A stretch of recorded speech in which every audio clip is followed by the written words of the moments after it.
Hello everyone. In this session, we'll be discussing the most important topic of accountancy, which is classification of accounts.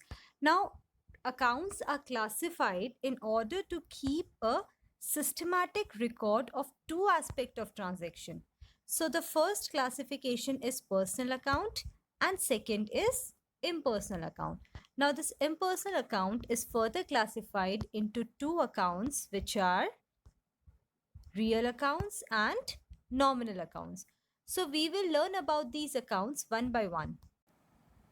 Now starting with the first account, that is personal accounts. So the accounts which relates to an individual, firm, company or an institutions are called personal accounts, which means personal accounts are the accounts which belong to a single individual. For example, account of Mohan, account of Ramchandra, account of DCM Limited, account of Delhi University, bank account, capital account of proprietor, etc. So these are the example of personal account.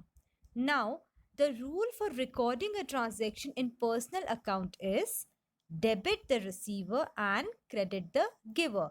Or in other words, we can say debit that person's account who receives something from the business and credit the person's account who gives something to the business. So this is the rule of personal account. Debit the receiver and credit the giver.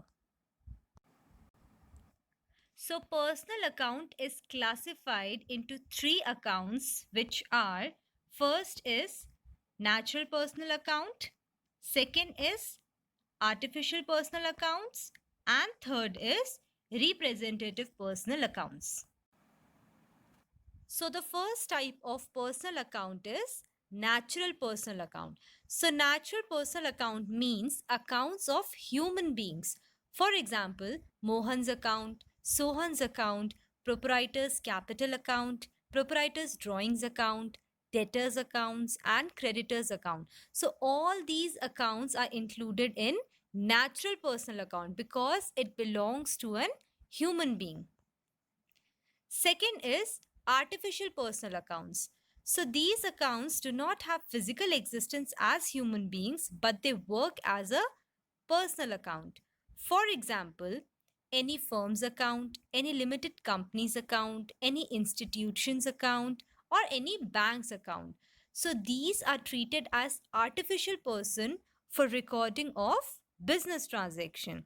And these accounts also includes clubs accounts, insurance companies account, and other accounts of government department, which are recognized as persons in the business dealing. Now, the last type of personal account is representative personal account. So, when an account represents a particular person or a group of person, it is termed as representative personal account. For example, if the salaries for the month of December are not paid to the employees, the amount payable to these employees will be put under one common title known as salaries outstanding account. As outstanding means the amount which has not been paid. So this account represents the accounts of all those persons to whom salaries have to be made. So that is why it is termed as representative personal account, because the group of people to whom salaries have not been paid are put under a common title. Now the second type of accounts is real accounts. So these are the accounts of all those things whose value can be measured in terms of money and which are the properties of the business. These are termed as real accounts. For example, cash account, furniture account, machinery account, building account, goodwill account, etc. So these are the accounts which can be converted into cash or converted in terms of money, and also which are the properties of the business. And the rule for real account is debit what comes in and credit what goes out. This is a rule for recording a transaction in real account. So according to this rule, whenever any property come into the business, it is debited, and when it goes outside the business, it is credited. So now real accounts are classified into two accounts. First is tangible real account Second is intangible real accounts. So, tangible real accounts are the accounts of those things which can be touched, felt, measured, purchased, sold, etc. Examples of such accounts can be cash account, stock account, furniture account, land account, building account, etc. As these accounts can be touched, felt, measured, purchased, and sold. Second is intangible real account. So these accounts represent such things which cannot be touched, but of course their value can be measured in terms of money.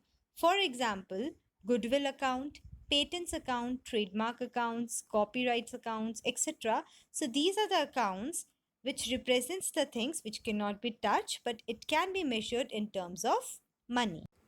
Now the last type of account is nominal account. So these are the accounts which includes the accounts of all the expenses and incomes. Examples of nominal accounts relating to expenses can be salary paid, rent paid, discount allowed, bad debts, etc. So these are the example of nominal accounts relating to expenses.